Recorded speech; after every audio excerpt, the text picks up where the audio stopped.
So Revanth Reddy గారు ఆయన ప్రస్థానం ఏంటి అనేది అందరికీ తెలిసిన విషయమే. ఎక్కడ కూడా మంత్రి పదవులు చేయలేదు ఆయన. గతంలో ఉన్నప్పుడు కూడా ప్రతిపక్షాల్లోనే ఎక్కువగా ఉన్నారు కానీ ఎక్కడ కూడా ఆయన మంత్రి పదవులు అనుభవించింది లేదు. డైరెక్ట్గా ముఖ్యమంత్రి అయ్యారు. బట్ ఇప్పుడు ఆయన పనితీరు ఎలా అనిపిస్తోంది ముఖ్యమంత్రిగా? చాలా బాగుందండి. నేను ఐఎమ్ యాక్చువల్లీ ఇంప్రెస్డ్. ఎందుకంటే మాకు యంగ్స్టర్స్కి అలాంటి వాళ్ళు చాలా ఇన్స్పిరేషన్గా తీసుకోవాలండి. ఎందుకంటే 18 hours a day వర్క్ చేయడం అనేది ఇట్ ఈస్ ఇంపాసిబుల్ అండి. ఎవరికైనా ఒక 13-14 hours అయితే మైండ్ ఆఫ్ అయిపోతుంది. ఇప్పుడు డాక్టర్స్గా మేమే ఉన్నామండి. మాకు ఒక పాయింట్ తర్వాత మీ నీడ్ దట్ బ్రేక్ అని అనిపిస్తుంది. ఆయన కంటిన్యూస్గా ప్రమాణ స్వీకారం చేసినప్పటి నుంచి ఇప్పుడు వరకు కంటిన్యూస్గా ఒక్క రోజు కూడా బ్రేక్ లేకుండా హీఈస్ వర్కింగ్ కంటిన్యూస్లీ. అంటే ఫర్ హూమ్ అండి, for our people who have given him that position. So ఆయన అనుభవం లేకపోయినా ఆయన చెప్పడం కూడా మేము ఆ ఎక్స్పీరియన్స్ పర్సన్స్ అనేది క్యాబినెట్ మంత్రివర్గం చూసుకుంటే కూడా అందరు కూడా ఎక్స్పీరియన్స్ పర్సన్.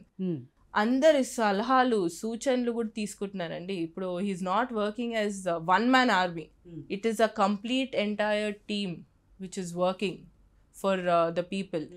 దాంట్లో ఎంత ఫాస్ట్గా ఉన్నారంటే మేము కూడా అప్పుడప్పుడు ఆశ్చర్యపోతాం. అరే మాకు ఎగ్జాంపుల్ అండి, ఇప్పుడు ఒక ఇన్సిడెంట్ అవుతుంది, ఆయన ఏదో మాట్లాడుతుంటారు, అరే మాకే తెలియదు ఈ ఇన్సిడెంట్ గురించి అని అనుకుంటాం. He's so well versed with ప్రతి incident which happens even after being ఇంత బిజీ ఇంత ఆక్యుపైడ్ అండి.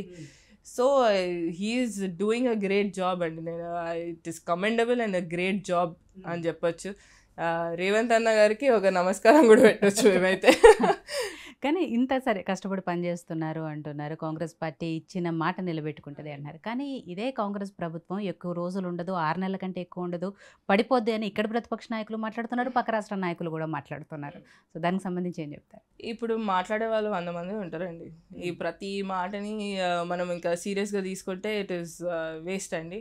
ఎందుకంటే ఇప్పుడు వాళ్ళు మాట్లాడేటప్పుడు కూడా మేము చూస్తూ ఉంటాం కదా, బట్టి వాళ్ళు మాట్లాడే ప్రతిదీ కూడా ఎట్లా అంటే పడిపోతే బాగుండు అన్నట్టే చూస్తున్నారు. జనాల కోసం మంచి ఎలా చేయాలనేది చూస్తలేరండి. ఎప్పుడు పడిపోతుందా, మేము ఎప్పుడు అధికారంలోకి వస్తామా, ఒకటే ఆలోచన. ఇప్పుడు ఇప్పుడు వాళ్ళు విమర్శించడం వాళ్ళది కూడా ఒకటే ఆలోచన, పడిపోతే మేము అధికారంలోకి ఎప్పుడు వస్తామా అనే దీంట్లోనే ఉన్నారు.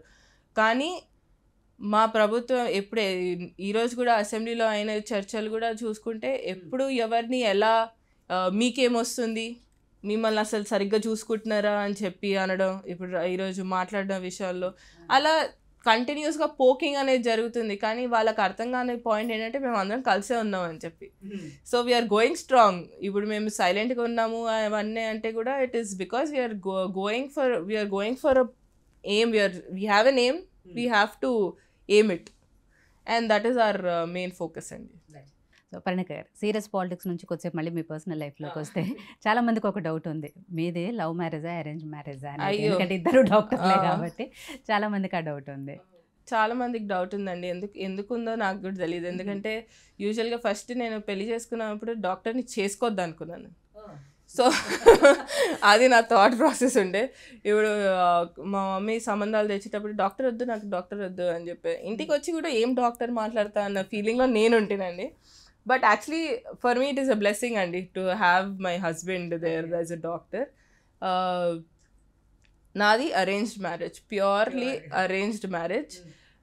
I was not ready for marriage. So MBBS అయిపోయిన తర్వాత అందరికి ఉంటుందండి. ఇప్పుడు డాక్టర్ చదివే వాళ్ళకి మీరు ఎవరు అడిగినా ఎవరు they are not ready for marriage. Correct. MBBS అయిపోయింది, పీజీకి ఏం చేసినప్పుడు ఆ పీజీ చేసేటప్పుడు పెళ్లి చేసుకుంటామో ఏదో అనేది ఉంటుంది. సో పీజీ జాయిన్ అయినాక చూడండి అని చెప్పాను.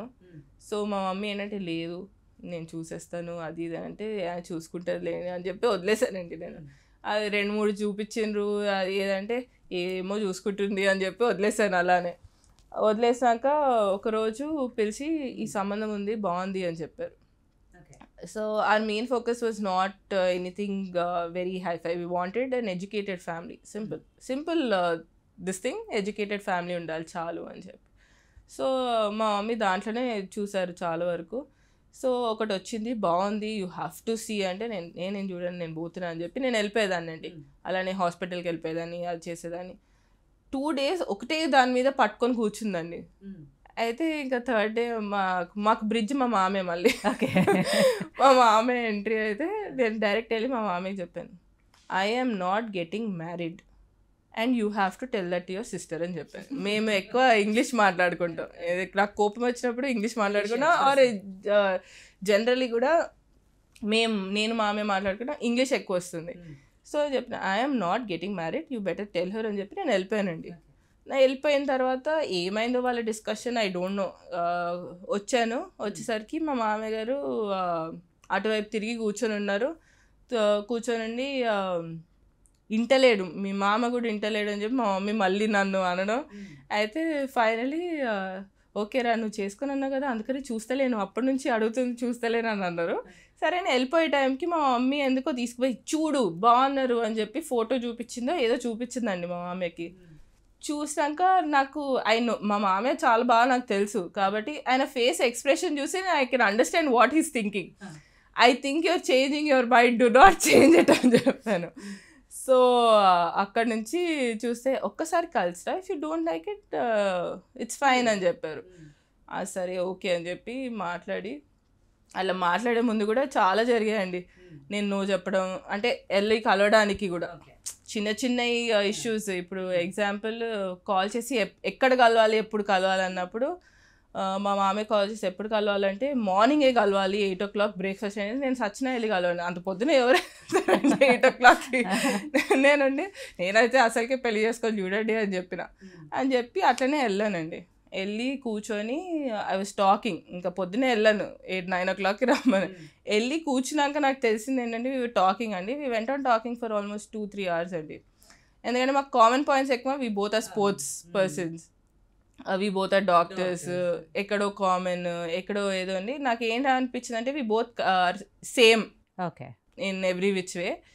ఓకే అని చెప్పి సరే అని చెప్పి వచ్చేసానండి. తర్వాత I was very straightforward. నేను మైండ్ సెట్ చేసుకొని వెళ్ళాను కదా నేను పెళ్లి చేసుకోనని, వెరీ స్ట్రైట్ ఫార్వర్డ్. నేను ఇట్లనే ఉంటా, చేసుకుంటారు లేకపోతే లేదన్న ఫీలింగ్తో వెళ్ళాను నేను. వెళ్ళిన తర్వాత కూడా he also responded really well and he took everything very well. I came back, I told my మామయ్య విల్ మీట్ అగైన్ అని చెప్పాను. మీట్ అగైన్ కూడా నెక్స్ట్ డేనే వెంటనే అయింది.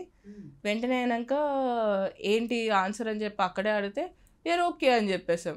అంటే we didn't have a thought about it, or ఇప్పుడు ఇంట్లో కూర్చొని ఆలోచించి డిస్కస్ చేసే అంత ఇది కూడా లేక వీఆర్ ఓకే అని చెప్పుకున్నాక then it went forward. That is how an arranged marriage. It was completely arranged marriage. Lots of people had doubts. ఇంతకుముందు నేను షాదాన్లో చదివాను కాబట్టి, తను భాస్కరాలో చేశారు కాబట్టి దారిలో వచ్చి ఆ లవ్ స్టోరీ అయింది ఏదేదో క్రియేట్ చేసుకున్నారు చాలా మంది. అసలు అదంతా ఏం లేదండి, ప్యూర్లీ అరేంజ్డ్ మ్యారేజ్.